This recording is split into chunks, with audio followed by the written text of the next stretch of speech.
What's going on, everybody? Welcome back to another new and exciting episode of the Viall Files Bachelorette Recap Edition / Freestyle. We're catching up. We are coming to you, well, not live, but Natalie and I are coming to you from the lake house up in Wisconsin. More on that later. I think we'll dive into how we were eventually able to get my grandfather's lake house. Going deeper Thursday with the one and only Scott Evans. You might also know him as the brother of Chris Evans, but more importantly, he is starring in the new Barbie movie with the likes of Margot Robbie and Ryan Gosling and a bunch of other well-named actors. But Scott joins us on Thursday for Going Deeper. Super fun episode. Great guy. Lots of fun. We talked about his career, obviously, his relationship with his brother, and so much more. But we'll also get into a little more behind the scenes regarding the lake house. But we're here. We're looking at it. What a beautiful view of just the lake right now. It's great. I'm in heaven. Anyways, what's going on, gang? Haven't talked to you in a while. I've been off the grid for a bit, doing some stuff. What's cracking? You know, we've just been holding down the fort. I'm here with We've been here Genevieve for and a Derek. week. Yeah, we haven't left. We've just been the chained. household is Allie, Genevieve, and Derek today. Amanda is where? On some sort of I don't Family vacation. Where we see life Yeah. searching. Massachusetts? Is she The- on a? the Cape? Is she on a? The Cape? She's What on is a. the She's on a Cape? life quest. She's on a life quest. What is the What Cape? is the Cape? Is it in Massachusetts? I don't know. It's Boston, not I think. Nantucket. Yeah, In she's in the. Yeah, whatever. She's Anyways, we're wherever holding the out Cape the fort. is. Genevieve is here. What do we have to get in? Any more housekeeping notes before we get into the latest and greatest? What's going on in the pop culture world? I mean, we got Scott Evans on Thursday. We had a great Ask Nick yesterday. Last week, we dropped an Ask Nick update on Viall Files Plus. So if you want some bonus updates, make sure to Don't forget subscribe Viall to Files Plus. All your updates are available. 2 updates every month in addition to the one we drop for free on Viall Files Classic. So be sure to check that out. Just go to viallfiles.com. It's free to sign up. It's 7-day free trial. So tons of fun. All right, let's get into it. I think we need to start with the Jonah Hill stuff. Yeah. Genevieve, why don't you kick things off? Why don't you bring our audience up to speed if they haven't been made aware of the Jonah Hill X scandal and what's going on with that, because it seems to be a polarizing conversation between what is boundary setting and what is being over controlling and possessive and et cetera, et cetera. Well, Jonah Hill, needs no introduction in my mind. Very famous actor, has been dating. I think she's a normal girl, a surf instructor. They've been dating for a year and broke up, and she's put on her Instagram story past texts of theirs with his contact name being Jonah. So it's pretty obvious that it's about him. And she actually went so far as to say that his texts were emotionally abusive. She named it that. And he was saying things from, I read this at first and he said, like, I don't want you to be surfing with men. And I was like, okay, maybe that's his version of like, I don't feel comfortable with you going to the club late at night with men. But then I realized she was a surf instructor. I don't so want that you obviously to work. doesn't make sense. I don't want you to have a job. Yeah. Going so far as to say, I want to be able to approve of the friends you've had. You have some friends with crazy backgrounds. I don't feel comfortable with you having them in your life. I don't want you to post photos like that. If you want to do these things, I'm not the partner for you. And this is all very upsetting for obvious reasons. But additionally, Jonah Hill in the last few years has been doing soul searching. He could make anything he wants right now, really. He's so famous, he's so successful and talented. And he made a documentary about his therapist, which is, it seemed like he'd been doing soul searching, working on himself. And then something like this comes out and it just, shatters that. Leaves a little bit of a bad taste in your mouth. Yeah. Yeah. But what do you guys think about her saying that this is emotionally abusive? I think she was saying their relationship in general, she felt like she was emotionally, psychologically, which is another word for it, abused. I don't know if she was necessarily referring to the exact text she was posting. I think she was just trying to give a glimpse into their relationship. But listen, I think like what psychological abuse is like the the power of control. You know, he didn't want her to post photos on Instagram of her in a swimsuit. And it's like, well, that's like, it's her job. It's her life. It's like, she doesn't surf in a wetsuit, and he like wasn't okay with that. And then again, like surfing with men, and, you know, and I guess she posted that they were seeing a couples therapist, and the couples therapist like made her agree to anytime a male like tries to talk to her in the water, she's supposed to say, "I'm going to see my boyfriend," and paddle away. And so like their therapist was kind of encouraging his like possessive behavior. I'm glad she got out. I'm glad she feels like she can speak out, and she wants her voice to be heard. I'm not really on any one side. I mean, it sounds like a toxic relationship. I mean, you guys know, you know, the language that we're using, I just think nowadays, you know, she accused him of being a narcissist. She accused him of gaslighting, you know, all the buzzwords and things like that. I think reading those text messages, I mean, I don't think Jonah Hill is the amazing boyfriend that he self-proclaimed himself to be. And his quote unquote boundaries that he calls them, you know, they seem pretty aggressive. Like he didn't even consider like what she did for a living. Like it seemed like almost inconsequential to him, right? He even stated as much that he didn't even respect the profession of modeling. You know, he just didn't consider her passions or her career, so to speak. You know, but it's just interesting because where do you draw the line between, you know, what is a boundary that you have? You know, for example, like everyone in relationships, men and women, you know, I always hate how these conversations become divided based on gender. You know, this turns into a conversation. I see a lot of things on the internet of like all the things men do in relationships. And in this case, when you have this conversation around what's an appropriate boundary and what is crossing a line between trying to dictate, you know, someone who they are, because we've all been in relationships where we might have said, you know, I'm not really comfortable with your friend Chad or your friend Jenny, you know, regardless of their gender.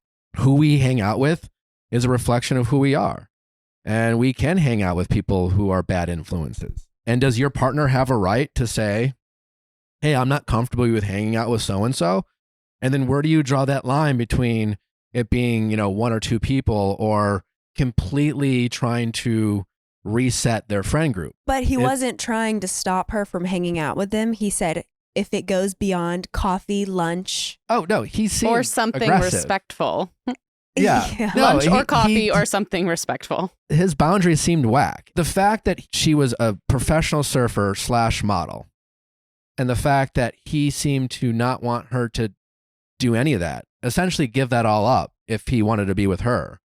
I mean, you know. But he also, before they started dating, was replying to her liking her photos with and hard eyes and saying, sure. you're hot and I miss you and want to see you. And to me, if nothing else, I mean, the word of, you know, her claiming abuse, you know, I'm not a psychologist or, you know, I'm not reading those text messages. I hate it when those buzzwords are used because I think it loses the nuance of the conversation. I think this is an interesting conversation because, you know, on the show, we talk about boundaries and expectations, and we're not the only ones. Everyone out there is using words boundaries. And just like everything else, people use them inappropriately. And, you know, we learn things from the internet and we get it wrong. But yeah, there is a fine line between, you know, setting a boundary and then being manipulative or controlling and possessive. And, you know, it's just kind of an interesting conversation of where do you draw that line? At the same time, she was out there posting things on her social, kind of expressing her frustration of him moving on so quickly and, you know, putting stuff out there and kind of criticizing him about him being a mama's boy. And it seemed like it got pretty messy in the breakup. And then she seemed frustrated that he moved on so quickly. He now has a child with someone else. He recently just got a child with someone else. So to me, he came across as a very insecure, very immature. He sounded like an 18-year-old guy who just started dating. That's kind of how he sounded in the text messages. You know, he seemed, or almost like he thought he was well-intentioned, but it comes across as possessive and controlling and manipulative. I don't know. Yeah, and even like she has other posts just saying things like, or other stories that say, I hope my ex has a daughter. Maybe she'll turn him into a real feminist because the fact that he calls himself a feminist now is laughable. Yeah, I mean, to me, that like stuff like that is just two people. It's getting messy. It's also we're seeing one side of text conversations. We're seeing things out of context. You know, who knows? But he doesn't sound like the world's greatest boyfriend as he identified himself as. I'll say that. It's also interesting because boundaries, you think a lot of times you hold yourself to boundaries, but the term boundaries, you think about like, what is it if you're enforcing them and someone has to, in a relationship, has to agree to that as well. So if it's like in a relationship, if two people agree to it, it's fine. But this seems like a situation where, you know, he was more so enforcing these boundaries and she didn't seem happy about it. So that makes it really tough. I also think it's interesting that at the end of this long list that he sends her, the second text is my boundaries with you based on the way these actions have hurt our trust. So I'm like, like Nick said, these are one-sided conversations. And so it's like, okay, well, what was potentially the catalyst? Like that's the thing too, right? Because again, I'm not agreeing with anything that Jonah was requesting. I think it would have been outrageous for me to start dating Natalie and then start critiquing her Instagram. To Natalie's point earlier, like, you know, Jonah Hill had no problem with her Instagram when he was pursuing her. He was liking her pics. He was hard-eye emojiing her pics. And then all of a sudden, now that they're in a relationship, she has to take down these photos. I mean, one of the photos that she had to take down was like a very respectable bathing suit. It wasn't salacious. It wasn't even sexualized. It was just literally her standing there smiling in a bathing suit.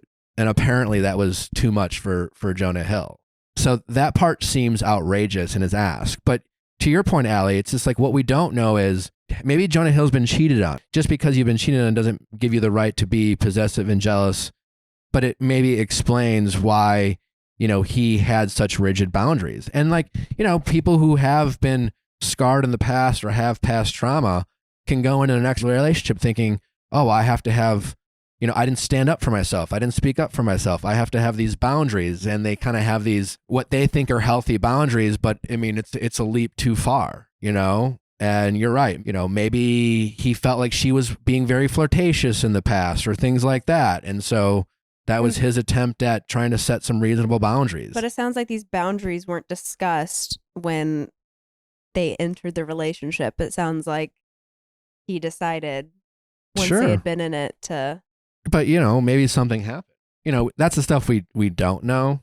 You know, people in relationships get things wrong and make attempts at setting boundaries. And I think we've all requested our partner not do something, which I look back and think, well, that was unreasonable, or that wasn't fair for me to ask that, or things like that. So I think we get things wrong in relationships, and we try to stand up for ourselves, and sometimes we have to learn and go back and forth.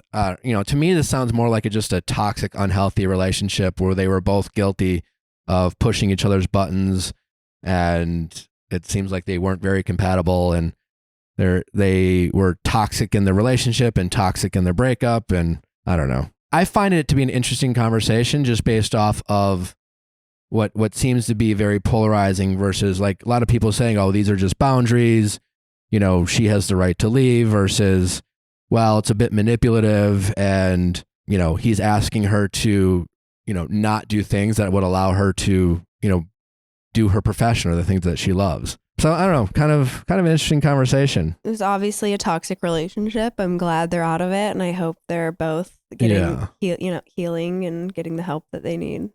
Anyway, what else we got? Summer is here. That's right. Have you been dreaming up ideas for your outdoor space on how to make the most of it all? Well, Article has you covered. Natalie and I recently got some amazing outdoor furniture from Article. We got those kind of like, I don't even what you call them. They're like beanbag lounger, but they're big. They're structured, but also very cozy. I've laid on them. Kiki's laid on them. And you can combine them into like one big bed. We also got our like these day bed tanning beds that like a wooden frame and very comfortable padding. Anyways, they're both incredible, of the highest quality.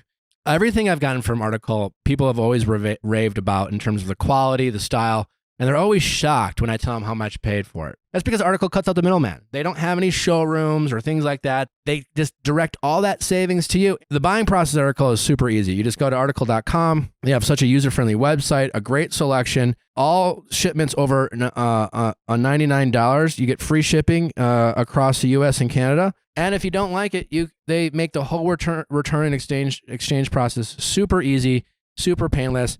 Chances are you're not going to want to return it. You're going to love it. But even if you happen to change your mind, super easy process.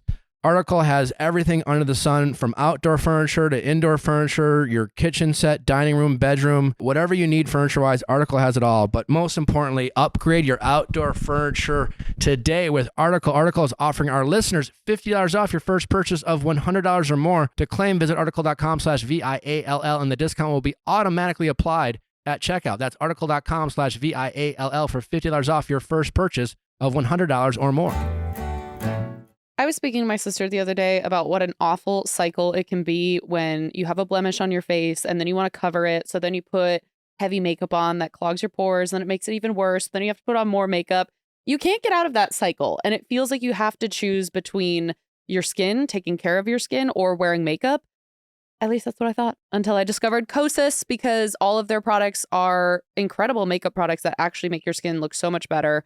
I don't feel like I'm clogging my pores. I don't feel like I'm having to choose between the two. I use their setting powder because I am an oily girl, and it is great. It feels like it takes care of all my shine, but then it's not, again, clogging up my pores and making me break out. They have also a great way to find your shades on their website. That's why I usually don't like finding makeup online, because I never know when it comes if it's going to be my right shade or not. But their website makes it super easy to find your right shades. They have concealers. They have their eyebrow pencils are great. I could go on and on and on. I have a lot of their products, and I will be using them for a very long time. So don't choose between wearing great makeup and taking care of your skin. Right now, Kosas is offering our listeners 15% off your first purchase of $50 or more when you go to kosas.com/VIALL. That's Kosas, KOSAS.com/VIALL for 15% off your first purchase of $50 or more, plus free shipping. That's kosas.com/VIALL. Something else I thought was interesting. So obviously, Jonas Brothers, they're back, bigger than ever. They all have lovely wives. But I thought it was interesting. Danielle Jonas was talking about how sometimes she feels less than around her sisters-in-law, Priyanka Chopra and Sophie Turner. Obviously, Danielle and Kevin got married a long time ago, and they kind of had their Married to Jonas show for a while. But I think oftentimes it seems like people just know Danielle as Kevin Jonas's wife, as opposed to Priyanka and Sophie, who people would know from, their acting careers and things that they've done. And she just said that she's feeling torn, finding her place, because two boys married someone who are actresses and they're out there and everyone knows them. And I feel like I'm Danielle and it's hard. So that was something I didn't think about, because obviously the Jonas sisters, as they call themselves, I feel like are a very united front. But yeah, especially as the one who's been kind of the wife for the longest, you have these two huge celebrities join the family. And I was kind of impressed that she was so open and vulnerable about feeling that way, because I was like, I probably would too. What was the context in which she said it? Was it like hey, just being honest, sometimes I feel like the least famous, or was it like, what was the context? They were just kind of talking about it. They did an interview together, she and Kevin did, and she was saying that she had kind of a love-hate relationship with her husband's fame, and noted that it can have an impact on how she views herself with their fame, and especially compared to her sisters-in-law, who also have a bunch of fame themselves. So, marrying into the three brothers plus their two megastar wives, I feel like she's as kind of like the sixth person in that group. She was just saying how sometimes it's hard when she compares herself to the other two. Does it make her feel better that she's married to the least famous of the three? Kevin, as you mentioned, Nick, did actually kind of say maybe what everybody was thinking. And Kevin said that he also kind of has similar feelings with being compared to his two younger brothers. And he says, I think everyone's listening right now and they're like, no, not even close. What are you talking about? But I feel that way too. Nick and Joe with their solo careers, movies, all this stuff. It's like everyone has to find their place no matter the situation. And I think for us, communicating and talking ththrough it are what helps. I mean, to me, I feel like that gives them the best chance of having the most successful relationship. I don't know. It's just so hard. I feel like it's so hard for like Joe and Sophie, they seem like they're doing great, but to have that much fame in your own individual careers, like it's just a lot of pressure to maintain those individual careers all while maintaining the relationship. Mm-hmm. I don't know. I mean, the fact that they're making it work so far is a credit to, each of those relationships, but it's kind of like one of those kind of be careful what you wish for. And not that she's maybe even wishing for more fame, and maybe she's just acknowledging at time that it could get to her, but I hope that she can see the flip side of, it might alleviate them from a lot of the pressures that the other couples might face. Maybe it's just a motivation for her to start her own thing or start a business or find something that she kind of wants to put her name on. She's a jewelry company. Just because Sophie Turner and Priyanka Chopra are movie stars, I hope that she doesn't feel the need to compete with them. No. Like what's the point? I think just do her thing. She's thriving. You do you, Danielle. We are big Swifties in this household. Genevieve and I are. It was a huge week Taylor for us. Swift released Speak Now, Taylor's version. She Yeah. also released a music video in which Taylor Lautner helped rescue her album from the vault. Yes. Taylor Lautner then went to her show and did a flip. The same flip from Valentine's Day. And did you notice in the music video, he did the same moves that he did on SNL back in 2009 when they were like, he was like, this is how I should have treated Kanye West when he took the microphone at the VMAs. There were so many Easter eggs. I just love this. I love this specifically because obviously Taylor was up on stage when the whole Kanye VMAs thing happened. Yes. And he said for years, he in the moment didn't realize that something was wrong. He thought that it was a planned bit, and he didn't realize until Taylor Swift turned around and he saw her face. And he said for years that he's regretted that moment. He wished he could have helped her. Yeah. And he wanted to be her hero in that moment and really regretted that he wasn't. And then years and years later, Taylor Swift makes him the hero in her music video, saying, it's fine. I didn't need you to do anything. It's okay. And I saw someone on TikTok stitched a clip when the Lautners were on our podcast and we were asking them if they were going to go to the Eras tour. And Taylor was like, oh, yeah, I'll see if I can make some calls. And then they stitched it with them actually being there. So it was cute. Yeah. Well, she even did, the wife made that TikTok with the sound, well, what would happen if you just called Taylor up? And then it was them at the tour. I love the three of them. They did what do we think of the new songs? Well, we like the album. Yeah. The vault tracks aren't our favorite. I feel like after the Fearless vault tracks, I don't know. I didn't feel like the vault tracks necessarily matched the vibe. Maybe that's why they were in the vault. Even I saw someone say, if I Can See You is your favorite vault track, it means that Reputation is your favorite album. Oh. And it is. Yeah. That makes sense to me. Yeah. So you already went to one of the concerts, Ellie? I did. too. Genevieve went too. Yeah. And? Great. Like literally best night of my life. Incredible. Yeah. What I didn't realize. Did you hold it or did you pee? Held. Because it seems like to be the big debate because the concert's so long. I peed during the red. And that's set. when everyone says that you should pee. I ducked back. I ducked out. I ducked back in. I was in and out. Genevieve, you held it. Which is shocking. I have the smallest bladder of all time, but I'd do anything for Taylor Swift. There we go. So I held it. Well, I didn't realize my dad, apparently, I was so engulfed in the concert, I didn't realize that he kind of went missing for a while. Apparently, the dads had their own kind of group going on. They were all out in the hallway together, just hanging out. They missed it. What are you doing? And are you making any adjustments for the next concert, Allie? Adjustments? Such as? Well, you're going, I don't know, like it's a 3-hour event. Oh, like pee at a different time so I don't miss the same I don't bits? know. Like, is there anything you would do differently having lived the experience already? Probably not. It was a great time. Excited to see it again. Maybe any like survival tips for anyone that's listening that might be going to a show? Like survival tips. Anything they should know just before they go since you've been there? I mean, there's a lot online, if you're going to wear heels, bring like big fuzzy socks to wear. I got on Amazon, they're slippers and they're foldable. And so I had folded slippers in my purse. So I swapped those out. This is grandma of me, but I wore earplugs and I'm really glad that I did. I'm honestly really glad that I did. Harry Styles, my ears were ringing for like hours after, and it was completely fine after this. If you want to exchange friendship bracelets, bring them. Yes. Yeah. Yeah. How can Nick and I get tickets for her new added on LA shows? Oh. She added on LA shows? I do not know. Well, she added on, I wanted to get tickets to this. She added on one night, and if you'd already tried to get tickets for LA but couldn't, they added you to that. Oh, nice. So if you hadn't already done that, then there's nothing to do. If you weren't on the list. So sad. Go to the UK. Yeah, she added a bunch of international dates. Ooh, maybe we do that.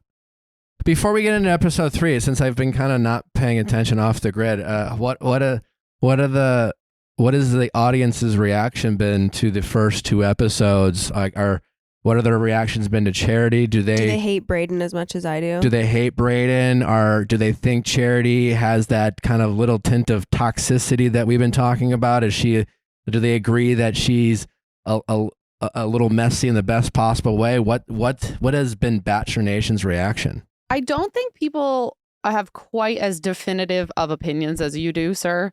I don't think people are calling her quite toxic or messy. I think I've definitely seen some different opinions. Feels like people are a little split on Brayden. I think a lot of people are seeing red flags, but then other people are like, well, maybe he was nervous or maybe X, Y, and Z. Like, I feel like with a lot of them, because it's so early on in the season, it's like, okay, well, can we give benefit of the doubt? I see this. Maybe this is what's popping up for her. Maybe this is why she's keeping him around.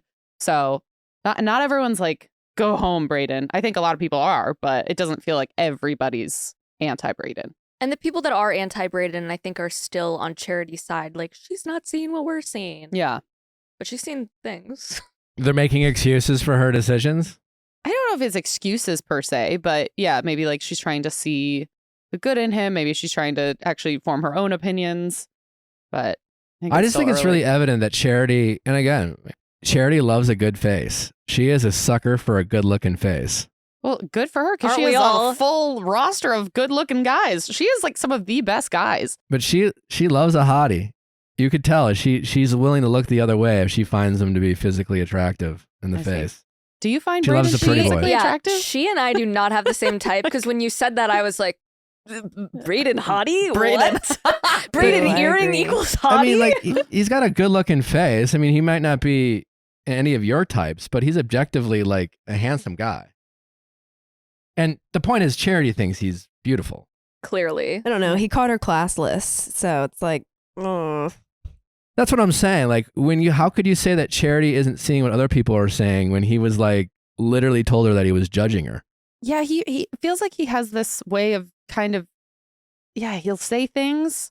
He'll get tattled on. He's a manipulator. Then he'll snake his way back out of it, and we'll get into it at the end of the episode as well. But because he can say things like classless, or I'm judging you, or I don't know if I could get engaged, and all this other stuff. But then he has a way of just staying there.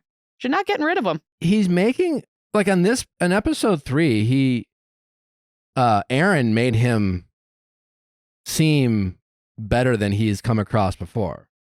Because that's the thing, like, it's not like Brayden isn't making, like, he is making sense when you say things like, he was making total sense when he was saying how I don't think some of these guys like know what they're saying, especially when they're talking about engagement. You know what I'm saying? Like, he's right. Like, it always irritated me when early on in those environments, you'd have guys who would just say things like, oh, like, I could totally be ready to get engaged to Charity by the end of the season, or whoever the lead was, you know, having spent no time with this person, you know, and it always came across as disingenuous. It came across as performative. It came across as just saying it because that's what they thought they should say.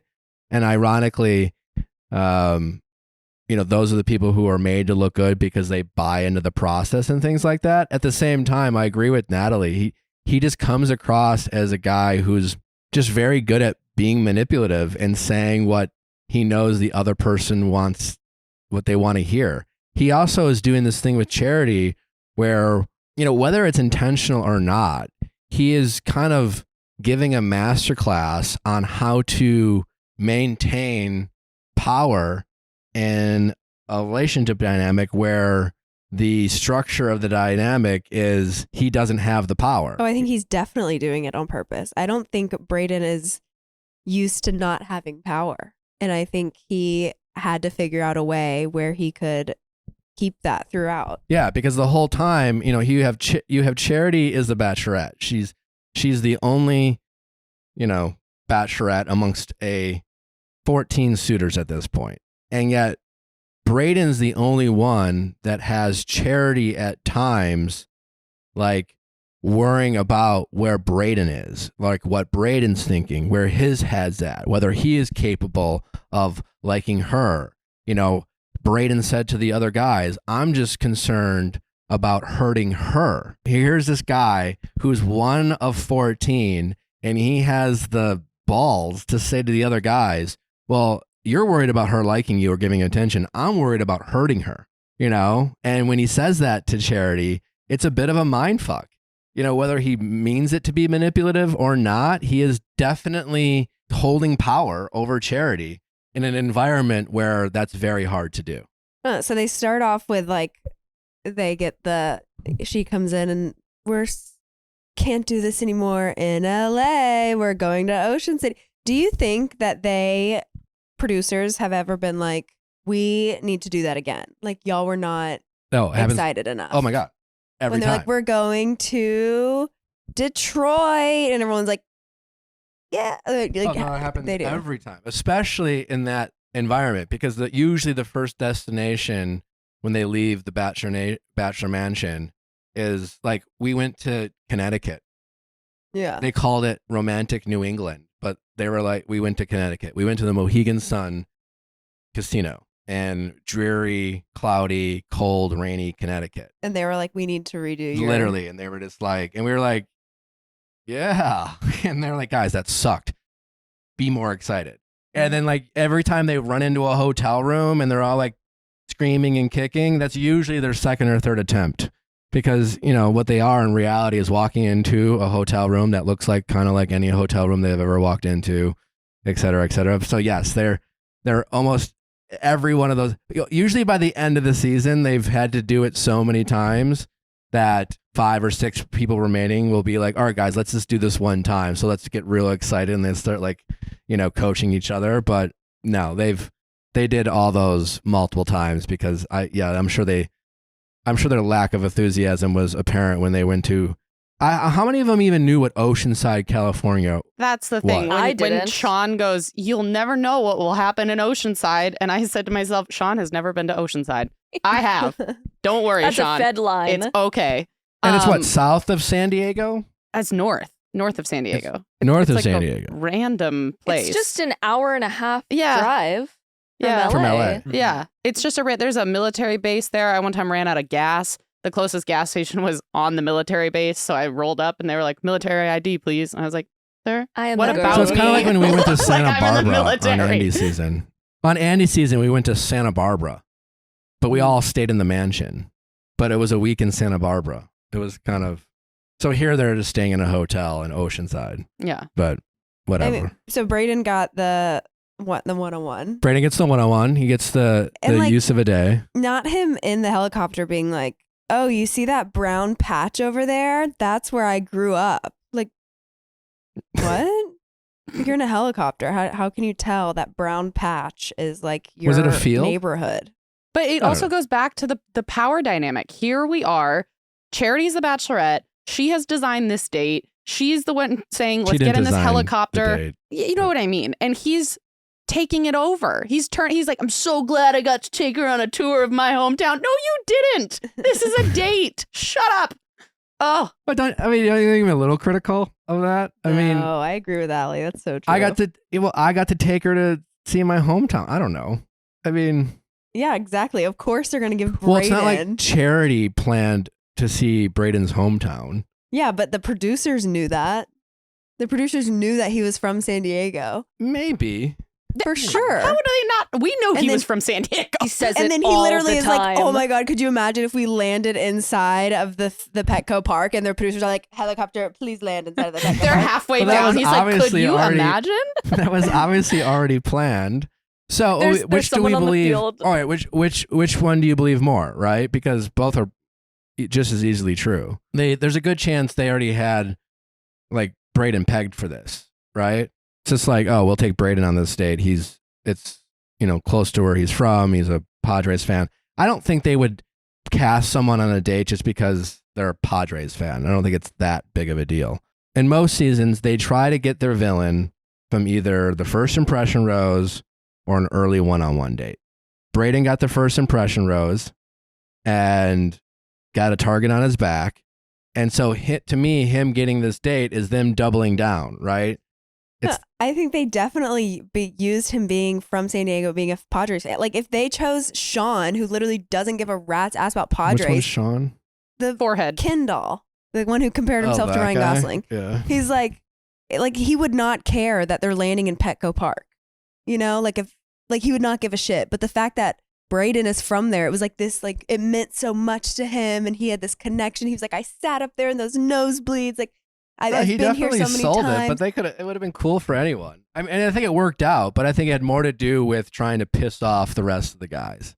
Think about it. Think about all the guys who haven't had any time with Charity. I mean, half the guys there have only talked to Charity night one. And you got Brayden, who got the first impression rose, got extra time with her after the first impression rose. He already has a one-on-one early on. He's getting all this extra time and for a guy who doesn't know how to like stay quiet, this guy is a human peacock, and it is an amazing recipe for a great villain. And that's been a big narrative too, is that like all the guys are always talking about, I'm not getting time because like it's always going back to like, because you brought up Brayden or because of Brayden, I'm not getting time and I might get sent home. Like it's a constant narrative that's been going this whole, like the first 3 episodes. And then they get trapped on a bus heading down to Oceanside. What I love more than anything is we have all these guys brooding on the bus, and then there's King Xavier just knitting away. He was thriving. I'm going to foreshadow to Xavier. Is he a slow burn? I was getting, for a moment, I thought that Xavier was just going to get lost in the shuffle until that one part where, you know, they had a Charity have a moment saying that, you know, she likes him and she's hoping to develop more with him, but she seems to really be overlooking him at this point. It's early. Maybe he'll be a late bloomer. I don't know, but he is definitely not getting the attention some of the other people are. Don't worry, Xavier. I'm coming. And then also Brayden, the writing on the baseball, like you're worth trying for. That is the absolute bare minimum. The bare minimum is to go on this show and try. And like he tells Charity, you are worth trying for. It works on Charity though. I know. I hate that it does. I hate it. She seems to be a sucker for a fuckboy. Yeah. I mean, Brayden has situationship king written all over him. His whole like MO about like, you know, again, because a lot of it makes sense. And think about it. And when you start a situationship, right? I think that's why situationships are so prevalent these days, because early on, like the logic makes a lot of sense. It's like, hey, we just met. We have a lot to learn about each other. You know, I say these things all the time on our show, right? Which is true. You have to learn about people. So you want to take your time. You want to slow things down. You know, you want to get to know each other. But at what point is it reasonable to start having those expectations of, I want more, I deserve more, I want expectations, no, I want to stop seeing other people. And, you know, Brayden seems to be the type of guy who's so good at just kind of bullshitting his way out of any expectations that his counterpart might have of him. And he seems just so good at just deflecting. But unfortunately for Charity, you have guys like Aaron that almost make Brayden look good. Because Brayden, at the end of this episode, it was Brayden who made sense, not Aaron. Yeah. You know, well, I got confused. Because there's nothing wrong with Brayden saying, hey, I don't know if I can get engaged right now. I just met her. You know, no one should be certain that they can get engaged at the end of this thing. That's an insane thing to say. Brayden's right about that. So like, it's not that Brayden's doing or saying anything wrong. I think it's this overall vibe that I think just kind of rubs everyone with the people who he's rubbing the wrong way, like Natalie and myself. It's the earrings and the... Is it not giving Luke Parker? Luke Parker was way more... It's like he was weaponizing his faith and religion, and but he was like critiquing Hannah, and is this not like... Brayden is questioning her character. He's saying she's that classless. One moment. He's saying she's like... Yeah, the fact that she's kissing other guys is like... That... Yes. Last episode, when Brayden was doing that was very Luke Parker-esque. That was. That has since seemed to stop. But that was Luke Parker like I can all see, season long. I can see which I am praying to the gods that he doesn't, but if he makes it to Fantasy Suites, like I can see there being this massive blow up if she sleeps with anyone else. Oh, sure. I do too. I hope that they keep him around. Or I think he'll burn if out. you meet these other guys' families, like how dare you? Like I can just see him using anything he can to, like, her kiss with Joey or the kiss with double denim Sean. Like I just feel like he's any chance that she gets to like show affection to another male, he is pissed. Yeah. Like you shouldn't be on the show. Yeah, I mean, it's a fine line between I hate the whole premise of you know what you signed up for. Because that's the thing, when Aaron said that, it's just like, well, you know what? It's like, well, you don't really know until you're there. But you do know that you're dating this one woman is dating 20 men. Like you do know that. Yeah, so I think, yes, there's a difference between, like, I hated how Brayden handled it last week, right? When he acted like Charity did something wrong. And when he made the comment of Charity about judging her, I think that was all inappropriate. I think there's a difference between saying, hey, this environment is weird. I'm uncomfortable with it. I don't know how to navigate having feelings for someone who's also developing feelings for someone else, versus shaming that person and making them feel like they're doing something wrong for something that you had upfront expectations was going to happen in the first place. I think there's a huge difference between the two. I think on this episode, Brayden was doing more of the former, just saying, hey, he kind of changed his tune. Last episode, I thought it was very Luke Parker, where it was him making it seem like Charity was doing something wrong, that he was judging her actions for simply being the Bachelorette. And this week, he seemed to adjust it a little bit, where it was more like, hey, this is just hard for me to handle. It's just a weird environment. I'm doing my best, but I like you and I'm having feelings for you. So I think the question is, which is the more authentic Brayden? Is it the person who, realized maybe he was, this isn't the real world and he needs to adjust and he's doing so and trying to be as upfront as possible? Or is he just smart enough to realize I went a little too hard to the paint and this is him just being full of shit and being manipulative and saying what he needs to say to buy himself some time? Genevieve, Allie, which one do you think it is? I mean, I actually think we did see some Luke P tendencies in this episode, so I think that is the true side of him. He had that crazy explosive blow up in the confessional where he's yelling. Yeah, he does have a bit of a temper. Yeah. Yes. I feel like you just see such moments of inauthenticity. Is that a word? I don't know. But I just noticed that. I noticed that, again, we've talked so much about his wardrobe and like what all that stuff. And I feel like he's just very presentational. And I don't think he would make comments like he did in ITMs, saying things like, I mean, look at me. I have these earrings. I have this fucking velvet shirt. Like, da-da-da. I'm like, but if that was your true style, I don't think you would narrate things like that. And it's just like, I don't know who he is. And I feel like he tries to be different or he tries to say certain things. And I don't trust him, I think, at the end of the day. Preach. Yeah, no, I don't trust him at all. Yeah.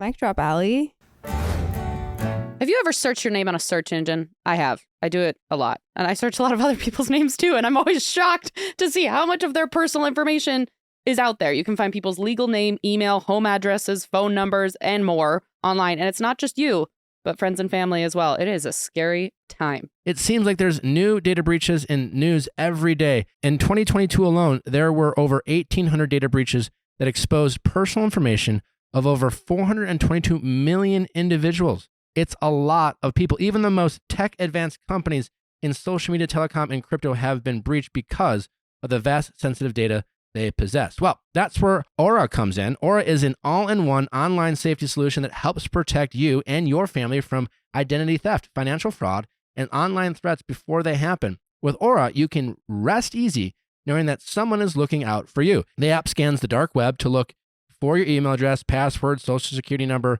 and other sensitive information. If anything is found, you'll receive an alert in real time. They're not kidding around when it talks about the security of your data. If you don't know what the dark web is, look into it. It's a very scary place. I know when I was buying my home, I used Aura to look into some of this stuff and found that I had old email addresses. My phone number was all in the dark web. It made me do I got a new phone number. I changed a bunch of email passwords. I changed email accounts.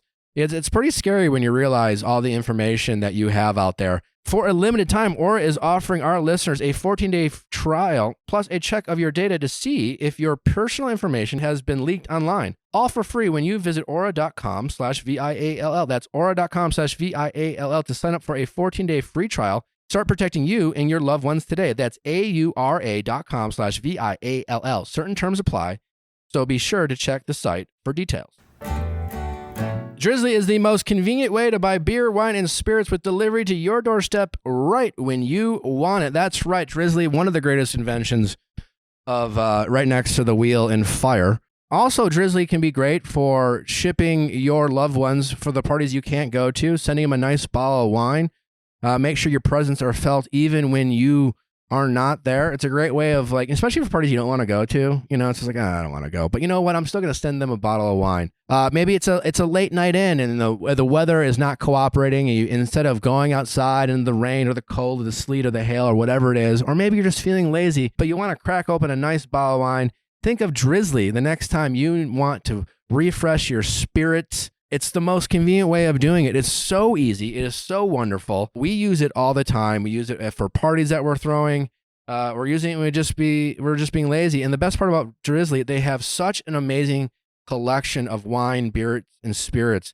Obviously, the ones that you know and love, plus so many more, so you can increase your palate, try different types of wines, a different variety of liquors and beers for all the wine and beer snobs out there that like trying new stuff. Drizzly has such an expansive collection of all the top name brands and more. So think of Drizzly. Drizzly, the most convenient way to buy beer, wine, and spirits with delivery to your doorstep right when you want it. Drizzly is the go-to app for drink delivery. Download the Drizzly app or go to drizzly.com. That's DRIZLY.com. Drizzly.com. Need a break from reality? Reality got you down? Well, cheer up, Buttercup, because Paramount Plus has got your great reality escape. Escape into new seasons of the biggest competition shows out there like Survivor, Big Brother, and the Challenge World Championship. With the boldest personalities from the families Stallone, RuPaul's Drag Race All-Stars, and Queen of the Universe. And the wildest drama like Are You the One? Plus hundreds of previous seasons, all streaming at your fingertips. See, reality ain't so bad. Your great reality escape is with Paramount Plus. Paramount Plus, stream now.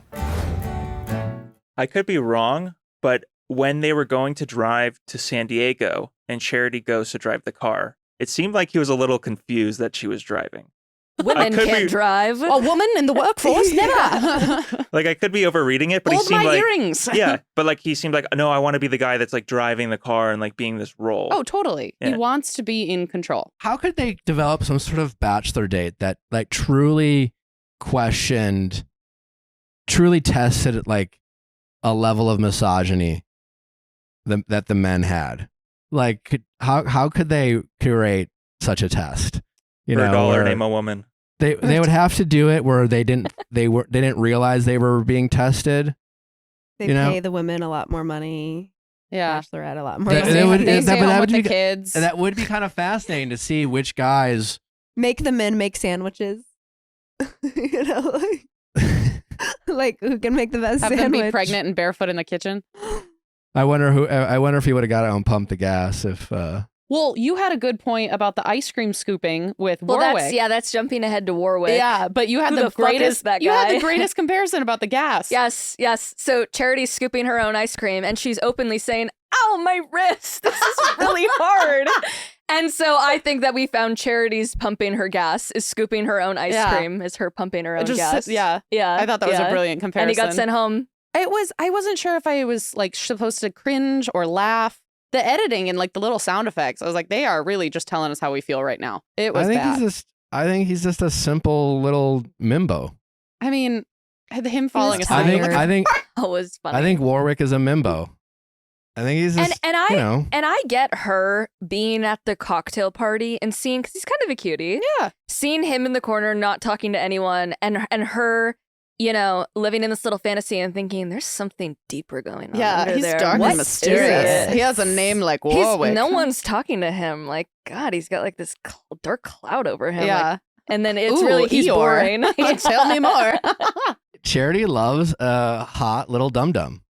Mm. Charity loves a fuckboy.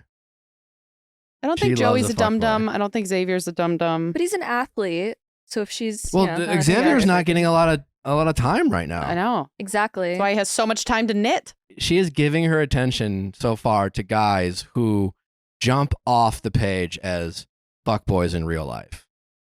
Like Warwick looks like a guy who has these very strong facial features, very pretty guy, and just probably goes to the bars, drinks beers with his buddies, doesn't say a word, just kind of was like, yeah, dude, what's up, dude? Hey, dude.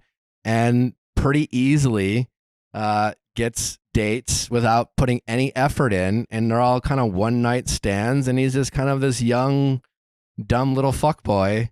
She's like, so what attributes do you think you bring? He didn't to a even know what relationship?" attribute. He did not know what the word attribute meant. No. What did he say? I just want to hang out. I just don't let's think see it's what like works. really like a certain attribute. Like I just like to Do like, things with people like or something. hang out. Yeah.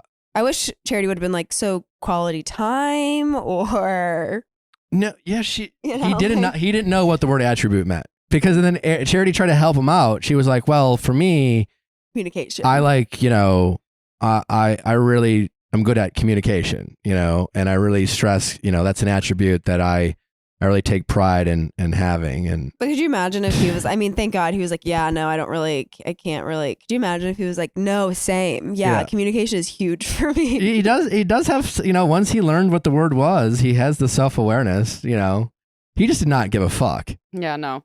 I want your, okay, now that I got us off track and jumped straight to Warwick. Do you think Sean from the group date is a fuckboy or a little dum-dum? Which Sean is the denim guy? Yeah. I mean, what he is a guy who has a very, very loving mother, because there is no way he should think that he is he basically said there's Ryan Gosling, and then I'm just a notch below Ryan Gosling. That was a bold statement for him to say. It was a bold statement. They casted Ryan Gosling as Ken, but he was up next. That was pretty bold. Sean's mother has been feeding him with confidence his entire life. I mean, she's just been telling him that he is Ken his entire life. Whatever. I'm just saying, you know what? He's got a great mom. I bet he's got a great relationship with his mom. His mom has been pumping him up and making him feel real good about himself. Yeah, I think he's totally a fuckboy. He lives on the golf course, and he is hooked up with so many beer cart girls that he's lost track. It's literally a joke on the internet that people will look at a picture of Ryan Gosling and be like, he's literally me. It's like making fun of people that say that, and he literally did the joke. He is the meme. Yeah, he's like, he looks literally nothing. me. He's got blonde hair. Who was the guy who got real pissed off about? You could tell he was just like, how is this guy who's shorter than me? That was Aaron S. The guy who is like, I can fish, I can hunt, Aaron S. I can he's the firefighter. Yeah, firefighter. Yeah. Very. I can wakeboard. I can ski. I can wakeboard. Fish, I can water hunt. ski. If you want a real man, you know where to find one. He's also from San Diego. Hey, there we go. In keeping with the theme. Yeah. I'm just surprised. He thought water skiing was manly, an important, I think if I saw a man dating water quality. ski, I'd have the biggest ick known to man. Especially getting up. Just water skiing in that's general. hard. Yeah. Once Imagine you're up, them it's kind of falling. cool. If I watch someone up. fall water skiing, no. Where did we go from water skiing being what every woman wants to now it being an ick? Can it just be a recreational activity that someone can just do for fun? Ruined it for everyone. Aaron ruined water skiing for all of us. Aaron ruined water skiing. He's gone though, right? He got the boot. Yeah. Yep. Yeah. I like with the Barbie date, I thought it was really fun. I like that all the guys were so down and had a good time. Yeah. I was so happy that there wasn't a whole narrative where guys I don't want to put on a Barbie outfit or something like that. Yeah. They all got up there. They all sang. That was cute. Caleb B with his belting of him showing his talent of being able to sing. It never goes well on this show. You can't. Yeah. Because even though, he has a good voice, it just read as not great. He's like, I'm going to get up there and pull this trick out of my sleeve. I don't think anyone watching it was just like, oh my God, you know, he was just like yelling in melody. I don't know. I do feel like I felt like I was very much team Sean though after he won. You know, a little obnoxious. He came in pretty sing like your song coming back into the room. And I told Derek this morning, I said, so he did not what? read the room. And Derek goes, well, he wasn't in the room. And I said, you don't have to be in the room to read it. You know that's not going to land well. I think there's a world where that would have been funny. I really do. I think it could have been funny. I think these guys are all soft. I'm sorry. For them to throw a little hissy fit and just, they threw a little temper tantrum because the guy was a little bit happy and trolled him a little bit with his song. God But then he forbid. also pulled her first. Yeah, he pulled her first. They all could have pulled her first. You know what I wish one of these guys would have the guts to say when they're all complaining about time? I wish Sean in that moment would have said, hey man, listen, if she wants to talk to you, she will. She's the Bachelorette. So if you're not getting time with her, maybe she just doesn't want to talk to you. AKA James, who the entire time is like, I haven't talked to her since Tuesday. I'm definitely going home tonight if I don't talk to her. And I just wish Sean would have been like, hey man, she's a Bachelorette. If she wants time with you, she'll make time. Like, that's what I want someone to say. Because it's true. At the end of the day, if you're not getting time with the lead, it's because they don't care about you. They haven't gone to any of the producers and said, hey, they're in my top 4, they're in my top 5, they're in my top 7. I'm interested in getting to know so-and-so. You're in a group of people where they've literally said to themselves and producers, let me know when I can send them home. That's the truth. If you're listening to this show and you are thinking about going on to the Bachelor, Bachelorette in the future, and you are getting attention and your peers are not, feel free to tell them that the reason they're not getting attention from the lead is because the lead's not interested in them. It might not go over well. You might get a bit of a villain edit, but you will make great TV and we will love you for it. I think that's true. And I think it's proven by Warwick because I bet they spoke 0 times and she's still chosen for a one-on-one. 0 times on the date. I want to get to know him. Yeah. Charity has a type and you have to have, she likes a pretty boy. She's not into the Aarons of the world. The John Henry, the tatted, underwater welder. She's not looking for like more rugged. She wants pretty. She wants earrings. You know who I think is going to go real far that we've gotten glimpses of? John, the data scientist from New York. Yes. The guy who looks like Joey Harrington. Yeah. I think he's top 4. I think Brayden eventually gets axed. I just think he has too much heat on his back. I mean, she said several times that she gets glimpses of her past relationships with Brayden. And if like that's not a massive red flag, I don't really know what is. Yeah. Yeah. I agree with Natalie there because it's not like any one thing, you know, because again, like I thought he made a lot of sense compared to Aaron this episode. And I hate the tattling. You know, I love how Xavier's handling himself. Xavier is just kind of taking the approach of she'll figure it out. You know, it's early. Stop wasting your time tallying on other people, yada, yada, yada. Like Xavier is confident in himself. Aaron, on the other hand, is lying to himself about how confident he is in his. He was like, yeah, I'm secure in our relationship, so I'm going to use this time to tattle. It's like, no, you're not. Mm-hmm. You're not secure. And if you were, you wouldn't waste your time tattling. Xavier is regardless of what Charity thinks about Xavier, Xavier's going to be Xavier. He's going to roll confidently. But like Brayden, I think there's just something. It's the overall vibe that just makes me not trust him. You know, it's the peacocking, the changes in temperament, this never be able to kind of take a step back and be quiet, and you know, his constant need for attention and validation, and his ability to kind of talk through all these challenges. I mean, you're not a bad guy because you're a smooth talker, but it is definitely a red flag that you're pretty good at bullshitting your way out of jams and relationships. And I think the irony is Charity saying things like, I've ignored red flags in the past and I don't want to do that anymore, as she's talking to a walking red flag. Yeah. Well, I think that's kind of part of the storyline though, right? It won't make a difference as long as Charity at some point stands up for herself and breaks up with Brayden. Now, assuming that Brayden continues to show more and more red flags and lets us, and does more Luke Parker type of actions. We all loved Hannah Brown when she finally stood up to Luke Parker, moved the podium, said, I had sex and Jesus still loves me. But that wasn't until Fantasy Suite Week, right? Mm-hmm. So that was the majority of the season. She was falling in love with this guy and liked him the most and yada, yada, yada. So it won't matter as long as Charity doesn't pick him. You know what I'm saying? She can kind of give in to her shortcomings or her blind spot, so to speak, and she can give in to the red flags that she in the past have ignored, because that's kind of part of this process. It's like, it's no fun to watch Charity have already figured out. We want to watch her figure it out as we watch her on her journey. So that's kind of the charm of I think that's why I'm enjoying it so much, is that we're not seeing a finished product in Charity.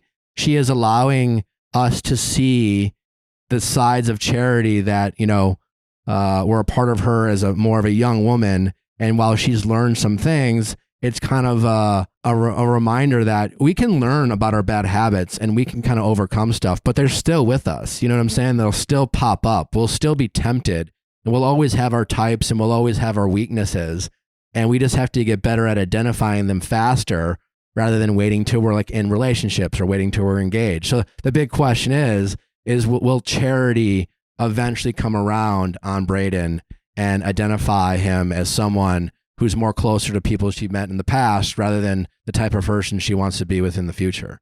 I hope to God he makes it to Fantasy Suites. I Me hope too. to God. It would be great. Great Yeah. I TV. can't take them anymore. Because who's gonna carry the season if Brayden goes? Yeah, there's not really any more but I feel like they always come out. They'll come out, but I'm just trying to, it's got to be people she likes though. Joey's just, he's too nice. He's too sweet. John's not going to be that person. Doughton is definitely not. Doughton's definitely not going to be that person. Their sweet little moment that they had in her room. She said, That was come really to nice. my room, Doughton. Yeah, that was cute. Ugh. He's really he's so his delivery on what he said to Charity was really great. Doughton's a perfect example of, it's like that's how people should be, right? So Doughton, and his way of connecting with Charity, was trying to make Charity feel good about herself, complimenting her characteristics, explaining to Charity what he sees in her.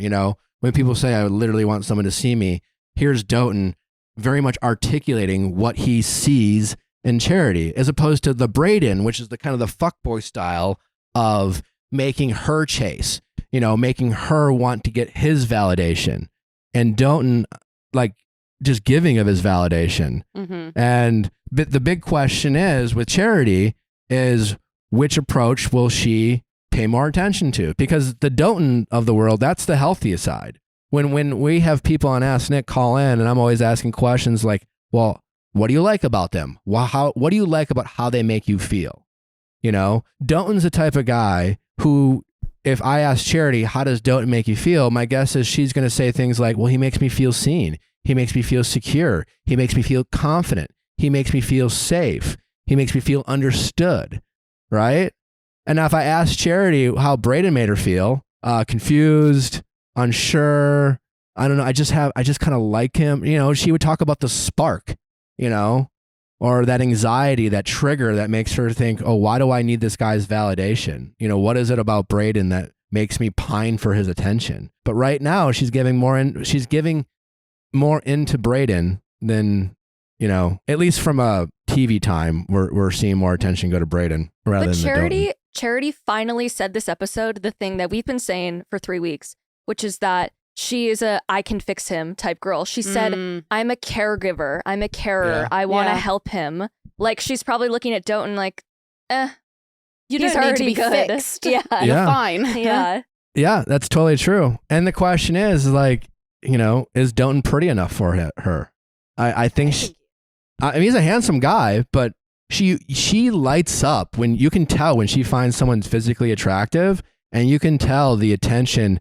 She stares into their eyes. With Doughton, she was looking down and kind of listening and nodding, and it was a very mature and and like thoughtful conversation. And she was also crying. I know, but I'm just saying she looks at the Brayden and even the Warwicks differently. You know, at the beginning of that date, she was just like staring at Warwick, giddy and smiling and giggling, you know, and she's much more composed around the Dotons of the world. And I think I think to me, I'm most fascinated in like that kind of arc of Charity of will you see her kind of rise past her bad habits, her dating bad habits in the past, or will she kind of continue to give in to them? It'll be interesting. That's true. And I definitely feel like if Brayden goes home, I feel like they're going to try to give Sean like a villain edit. Oh, for sure. And so, because the guys already don't love him. I feel like the guys hate him because he just kind of has one of those obnoxious faces and he's a little boisterous. And I think because he clearly has a ton of confidence, and probably some of these guys are thinking, you don't deserve to have that much confidence. And when the other Aaron was saying, I don't know what it is about that guy I fucking hate, I think it's that. He hates that Sean is as confident in himself as he is. And in that environment, it drives, you know, more quiet guys nuts. The only problem with Sean is I don't think Charity's all that into him. I think he goes home before. You think Brayden. Sean goes home before Brayden? Yeah. Because I think the Sean of it all is going to distract her from how much people hate Brayden.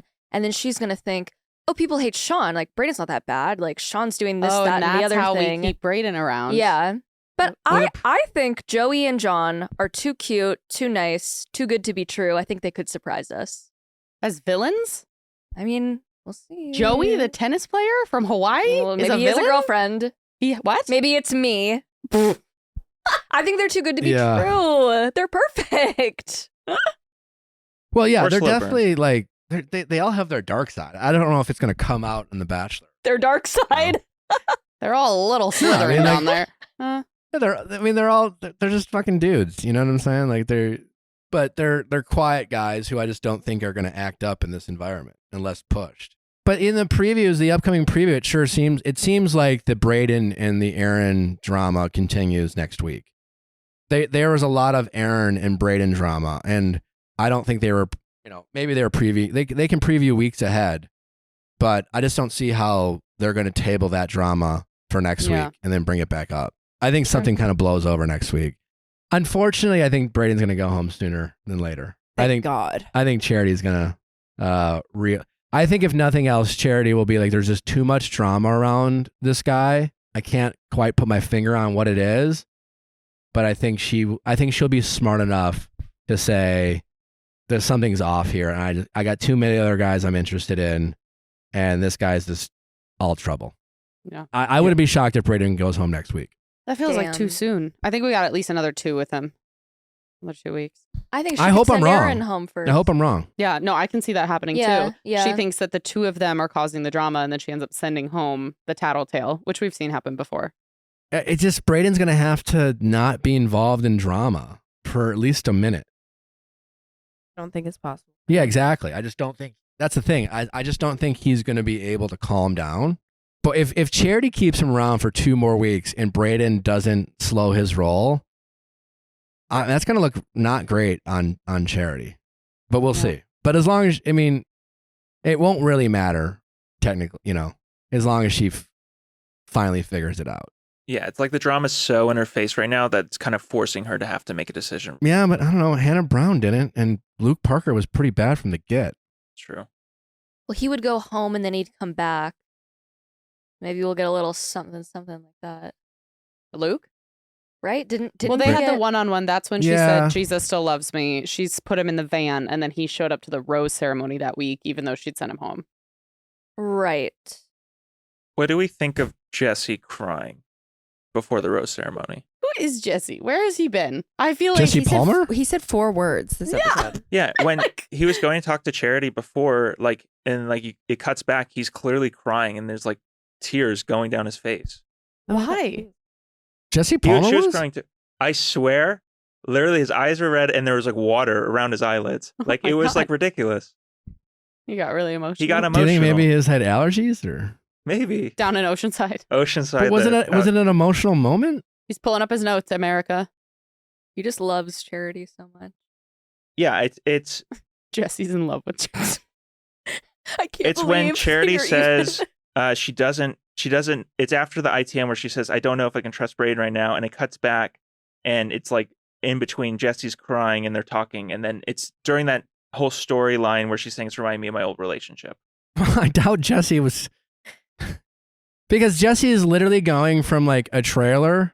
Not he could have been giving football commentary. It's not as if like Jesse is living this experience with Charity. He's out on his phone in his trailer, and then they'll be like, "All right, Jesse Palmer, we got a conversation with Charity you need to have." It's a little bit like that. So he's not like in the control room watching Charity get all emotional. Not to mention, in reality, there is no music, and I'm certain that whole like, am I going to send Brayden home was all produced. It's not like she was actually contemplating that when she was standing there in front of the guys. They literally just said, all right, after the final rose, instead of having Jesse come out and say, give your goodbyes, they told Charity, hey, just walk back.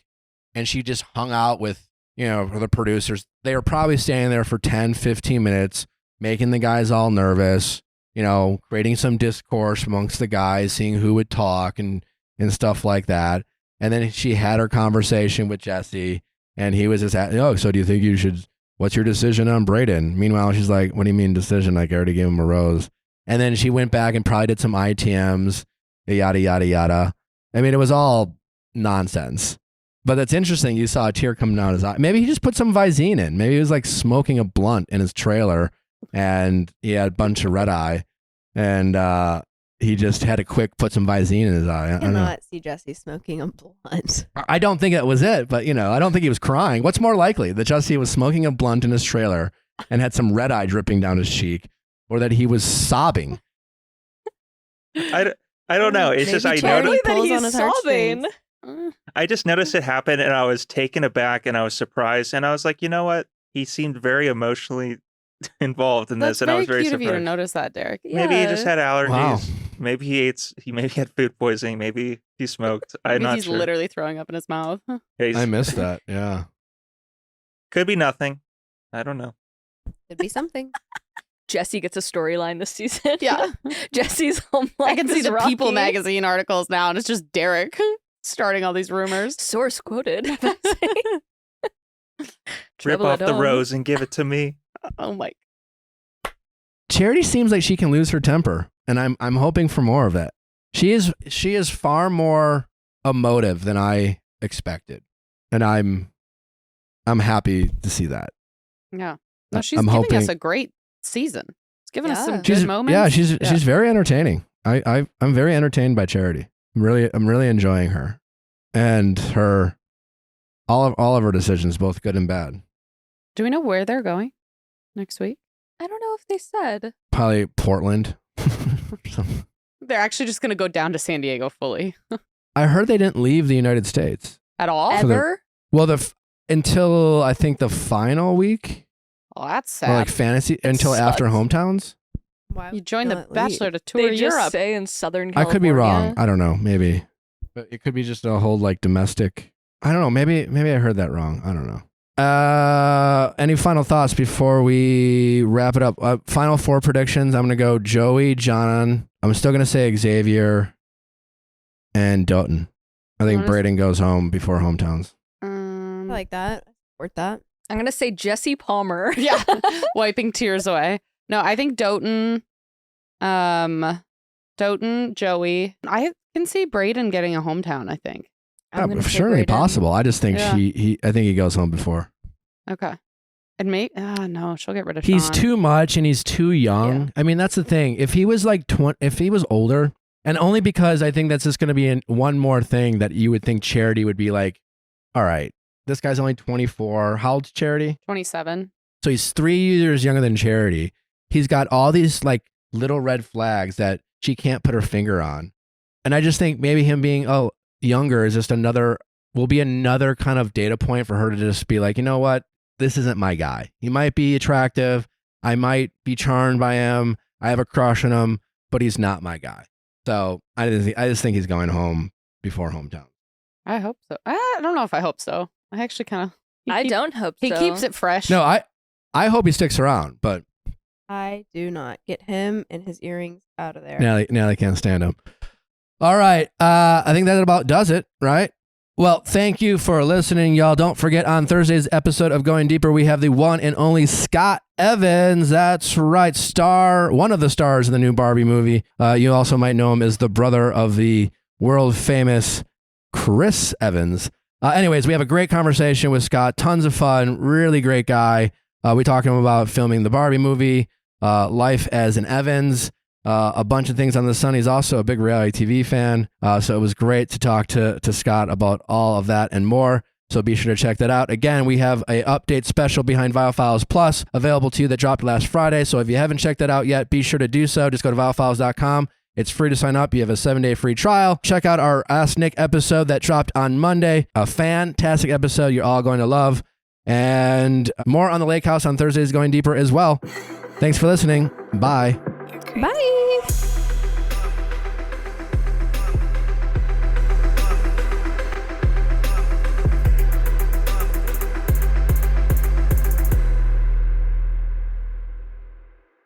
Hey guys, if you loved what you listened to, make sure you hit that subscribe button below. Thanks for listening. We'll see you next time.